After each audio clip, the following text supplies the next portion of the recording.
também hormonal, particularmente na mulher. A mulher, especialmente pós-menopausa, ocorre muito isso na pessoa idosa. E também tem a própria unha encravada, que é a onicocriptose, que, por exemplo, vou te dar um exemplo típico de uma onicocriptose, que nós chamamos de onicocriptose bilateral. Você vê que isso aqui, olha, é um caso típico. Você vê que é uma coisa bastante... feio. Mas é isso é uma onicocriptose. Isso é o quê? Uma unha encravada. Fala normal. Uma unha encravada. Tá? Isso é uma unha encravada? E por que ela está tão feia assim? Porque a unha encravada é exatamente isso. Tá?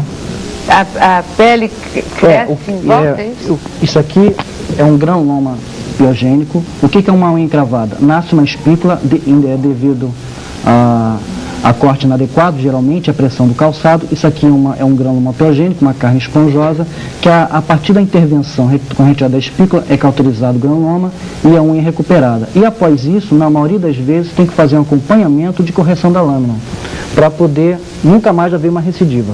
Que formação é essa que o senhor tem? Quer dizer, o podólogo é médico? É um paramédico. É paramédico? Isso. Ele tem várias disciplinas. A podologia ela passa por todas as disciplinas da área de saúde, dermatologia, anatomia, dermatologia. Nós, não só para tratarmos, como também para podermos fazer um encaminhamento adequado. Por que as pessoas ficam com a unha assim?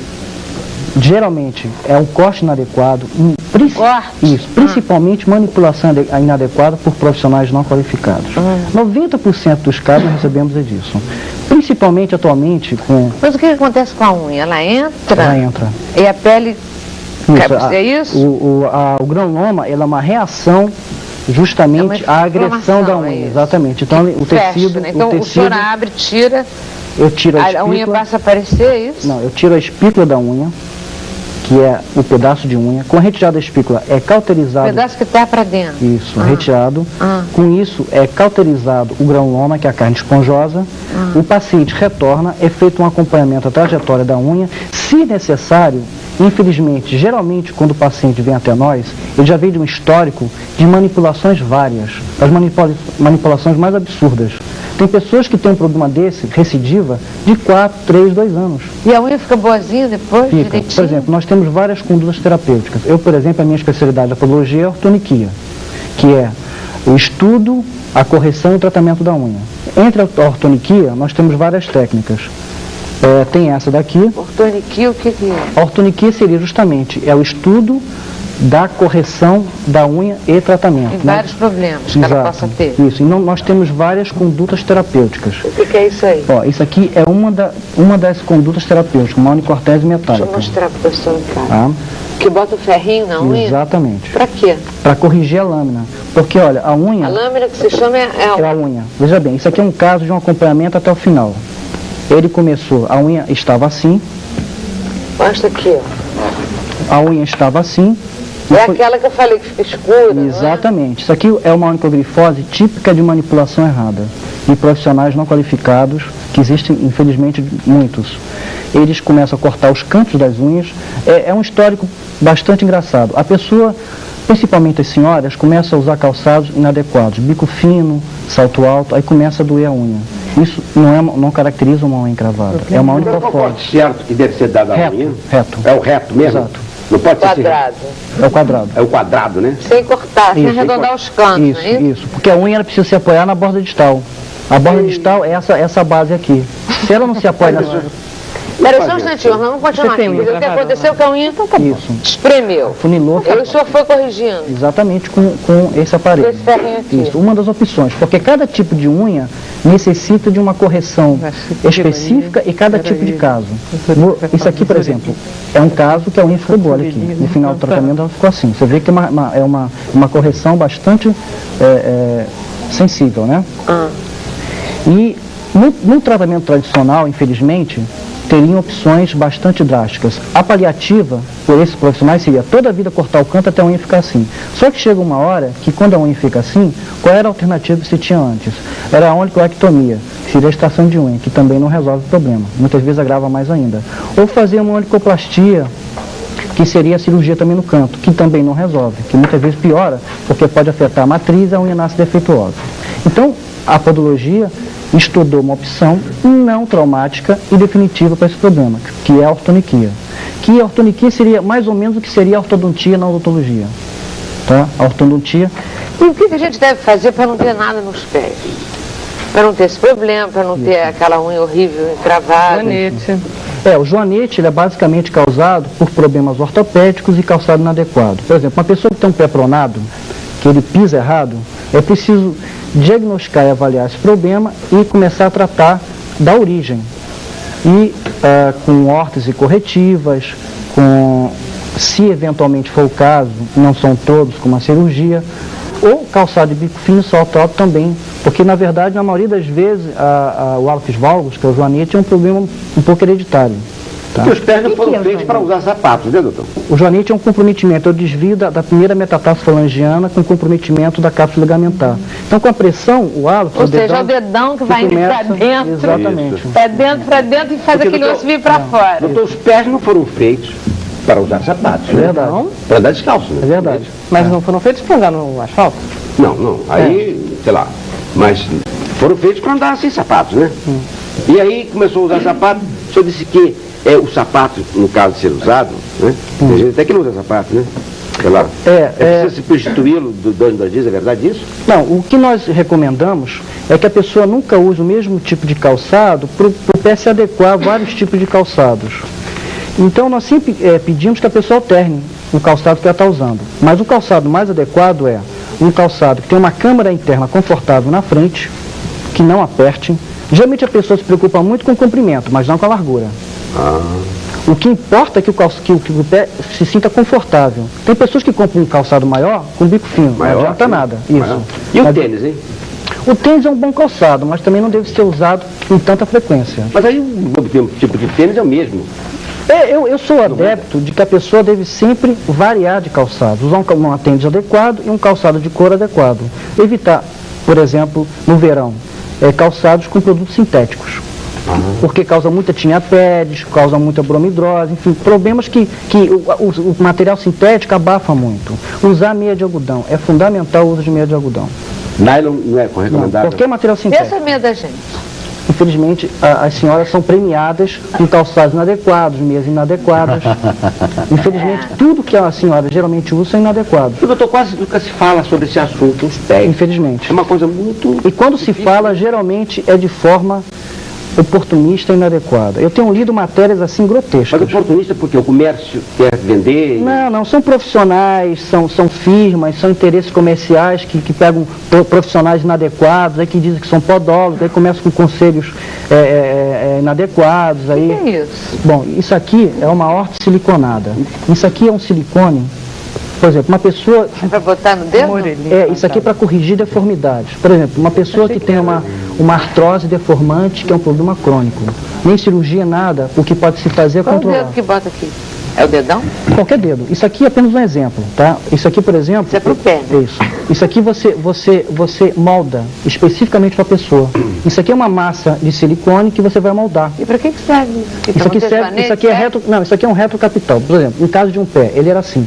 Isso aqui não é feito, isso aqui é feito na pessoa, é moldado. É uma massa de silicone que nós moldamos, tá? Assim, né? Especificamente. Esse é um caso de um molde que eu fiz só para mostrar. Mas, E a pessoa fica usando isso? Fica usando Para proteger? Fica usando como se fosse uma palmilha. Para proteger? Não, para fazer uma função retrocapital. Isso. Por exemplo, uma senhora Função que tem... retrocapital? É a função de dar apoio e correção nos artelhos, por exemplo, e no arco justamente do metatarso. Eu vou dar um exemplo. Uma senhora que tem os artelhos por causa da artrose, muitas vezes tem hálux valgus, são problemas que a televisão cirúrgica não será adequada para dar conforto. Então nós aplicamos isso, é moldado, isso é uma massa de silicone moldada especificamente na pessoa. E nós moldamos e damos um alívio à pessoa, apoiando e corrigindo um pouco esse apoio. Então ela não nasce muita calosidade, são problemas que nós conseguimos... Quer dizer, tem uma porção de coisas ótimas para os pés que a gente nem usa, né? Nem sabe. A podologia, ela é muito dinâmica. Tá? Só para dar um exemplo, por exemplo, olha, isso aqui são mais 3 exemplos de condutas terapêuticas nas unhas. Olha, tá? Outro aparelhinho. Só gosta Isso. Esse aqui é um, que é o elástico, tá? Também para correção. Senhora, olha aqui, gente. Isso. Tem um elástico aqui. Para que serve isso? Também para correção. Para um tipo de lâmina específico, um tipo de caso Para a específico. unha ficar no lugar. Também. Legal. Isso. Esse aqui é outra para mudar a trajetória da unha. Por exemplo, quando nós fazemos uma intervenção de uma microquiptosa, ou seja, uma encravada, retiramos a espícula, um pedaço de unha. É claro que a unha necessita depois de um apoio complementar. Isso faz o complemento do apoio, faz o complemento de apoio da unha. E finalmente, o mais novo que existe, que é bem simples, é essa fita aqui, que nós chamamos isso de fibra de memória molecular, Clip Systems, que é mais ou menos, tem a mesma finalidade da órtese metálica, só que é bem mais simples. Um exemplo dessa fibra, olha, ela é bem simples. Pode até pegar. E ela é picada na unha para corrigir, em casos específicos. Aqui. Isso, em casos específicos. É dura, é? É porque ela tem que ter tração. Ela precisa tracionar a unha, precisa corrigir. Doutor, os termos que o senhor aplica, os nomes que o senhor usa são nomes difíceis de serem ouvidos, muito, né? É porque é desconhecido, né? Desconhecido, né? A podologia, ela no Brasil, ela está muito embrionária ainda. Tanto que só tem 1% de formação que fica em São Paulo. Agora, o senhor também afirmou que os pés não devem ser lavados durante muito tempo, isso é verdade? Olha, o pedilúvio, a bacia das manicures e pedicures, elas são prejudiciais porque muitas vezes, inclusive, causam micose em geral. A pessoa deve higienizar a unha, mas tudo tem que ter um critério, não pode ser exagerado. E principalmente no verão, sempre enxugar bem os pés, não calçar com os pés úmidos. E sempre ter uma higienização adequada, por exemplo, um álcool dado entre os dedos, alguma higienização que previna micose em geral dos pés. Talquinho é bom? O álcool puro não, porque o álcool puro na verdade não é um antisséptico. Tá? Com álcool seria melhor. O talco, você Eu falei falou? talco, todo mundo gosta de botar um talquinho no pé. Não é bom secador de cabelo para secar o pé? Ótimo, é ótimo. O talco, ele deve ser usado com critério. Entre os pés somente. Tem pessoas que usam talco no pé todo e isso resseca o pé. Entre os dedos aqui. Só entre os dedos. E com critério, de preferência sem usar grande quantidade. O talco é bom, o polvilho em geral é muito bom porque evita também untinha-peles. Existe até polvilhos antimicóticos que são muito adequados. Doutor Carlos, quem viu o senhor, gostou, como é que chega o senhor? Pode ligar para o meu consultório, tá? Que fica em Copacabana. É um tratamento caro? Não, para o resultado é um tratamento bastante acessível, não é um tratamento caro. Eu só queria complementar para poder dar alicerçar isso aqui. Por exemplo, a podologia no Brasil está tão alicerçada que nós já temos uma associação brasileira de podologia, tá? Por exemplo, tem um último jornalzinho que teve, tá? O último jornalzinho de podologia que nós tivemos, tá? Temos agora uma sociedade científica brasileira de podologia, cujo um dos diretores sou eu, que inclusive está promovendo uma jornada internacional de podologia que será em São Paulo, que é essa daqui. Acontece quando? Acontece em fevereiro do ano que vem. Tá? Então, a podologia hoje tem uma associação brasileira, tem uma sociedade científica, inclusive, eu sempre alerto a população em geral que qualquer dúvida com relação ao profissional, que entre em contato com a Associação Brasileira ou com a Sociedade Científica. Inclusive, se for permitido, eu gostaria de dar o telefone da sucursal daqui do Rio, que seria 552-2706 da Sociedade Científica. Para poder entrar em contato, porque, infelizmente, hoje há esse eventual oportunismo. Tá? Olha, doutor Carlos, aprendemos um bocado com o senhor. Muito obrigada. Eu que agradeço. De cá, a gente passa o telefonema ao doutor Carlos Furtado, que conversou conosco sobre como tratar bem os pés, cheios de problemas os pés da gente. Ana de Roraima diz assim, a respeito do pé de uma menina de 8 anos, de pé longo, precisa operar ou só com tratamento? Bom, eu preciso deixar claro que a parte ortopédica, nós temos a formação para principalmente avaliar, mas quem trata da parte ortopédica é o ortopedista. Tá? Cláudio Rocha Miranda, pede o telefone e o endereço do seu consultório. O consultório fica em Copacabana, em cima da CIA, o telefone é 255-5066. Maria Lúcia de Belo Horizonte pergunta se o patins de uma roda é adequado à criança. Olha, eu não conheço nenhum dado que possa interferir na mecânica da pessoa a nível ortopédico. João Dias de Vassouras pergunta qual o tratamento para o calo na sola dos pés. É principalmente avaliar a causa. Pode ser uma verruga, pode ser um calo. A verruga é um vírus e o calo é geralmente de causa ortopédica mecânica. É preciso avaliar para dar o diagnóstico e o tratamento adequado. A Margarida de Belo Horizonte, ela quer saber qual é o nome correto para chulé. Bromidrosa. Luiz do Mé pergunta por que ocorre a queda da unha. É preciso ver, pode ser uma onicomicose que esteja comprometendo a unha e com isso tem que fazer um tratamento adequado. Eu acredito que seja uma onicomicose, Ok, doutor Carlos, tem todos esses telefonemas para o senhor. Obrigado. Obrigada também. Isso, gente, acabamos agora, mas voltamos amanhã às 4 da tarde. Noite boa e até lá.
Se foi o tempo em que as mulheres agarravam os homens pelo estômago.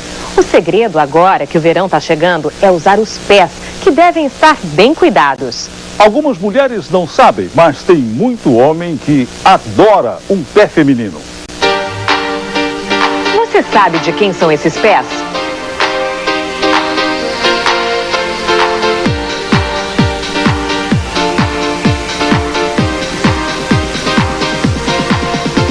Verão chegando, é hora de botar os sapatos fechados no armário e adotar as sandálias, mais práticas e confortáveis. E os podólatras agradecem. Podólatras? Isso mesmo, são aquelas pessoas que têm fixação por pés. O pé teve uma grande influência no nosso relacionamento. Acho que tudo começou porque quando vi a Cláudia pela primeira vez, eu comecei pelos pés e fui subindo, e deparei com esse sorriso lindo dela. Aí foi amor à primeira vista e estamos casados para a vida inteira. Mas Cláudia, que foi bailarina durante muito tempo, não sabe o que o marido viu no pé dela. Ele acha meu pé lindo, é um amor, né, gente? Porque eu, particularmente, acho meu pé bem mais ou menos, sabe? Cláudia Mauro devia ficar satisfeita. As bailarinas profissionais que o digam, por força da profissão, elas vivem às voltas com bolhas, calos, unhas encravadas. Eu tenho vergonha, entre aspas, dos meus pés. Eu gosto deles pro balé e acho eles o cão pra rua. Um exemplo perfeito de podólatra é o fotógrafo Rodrigo Lopes. Quando ele sai de casa de manhã, não é a minha boca, não é meu rosto, não é minha mão que ele beija. É meu pé que ele morde. Essa mordida nacional é essencial. Imagine a festa que Rodrigo não faria com musas como a carioca Suzana Werner, a lourinha da abertura de Cara e Coroa e dona do nosso pezinho número 1. Suzana, que tem 18 anos e calça 36, nunca tinha reparado na sensualidade dos pés. Acho que ninguém gosta de pé, né? Pé é uma coisa estranha. Não é bonita nem feia, não sei. Eu, particularmente, não gosto de pé. Ao contrário de Suzana, a modelo goiana Cláudia Alice, musa número 2, já descobriu esse segredo há muito tempo. A pele faz parte da linguagem do teu corpo. Então, assim, eu acho que a base de tudo, o que você começa ali embaixo, vem pra cima, entendeu? Então, onde você posiciona, ele te dá o resto do corpo. Mas assim como pé de bailarina, pé de modelo de passarela também sofre. Eu já cheguei, assim, a sangrar o calcanhar, assim, na hora de tirar o sapato entrou e na hora de tirar, ele tá sangrando. Carolina Ferraz, nossa musa número 3, e que também foi bailarina, é outra que nunca deu muita atenção para os pés. Eu sempre maltratei os meus pés. Eu até gostaria de saber o que fazer para se cuidar melhor dos pés. Então, Carolina, anote as dicas dos especialistas que o Fantástico consultou. No verão, usem meia de algodão, procure sempre usar um antisséptico e, principalmente, usar calçado confortável. E preste atenção nestas outras orientações. Evite sapatos fechados e de materiais impermeáveis. Prefira os calçados de couro. Não use o mesmo sapato dias seguidos. Depois do banho, esfregue álcool iodado. Antes de dormir, passe um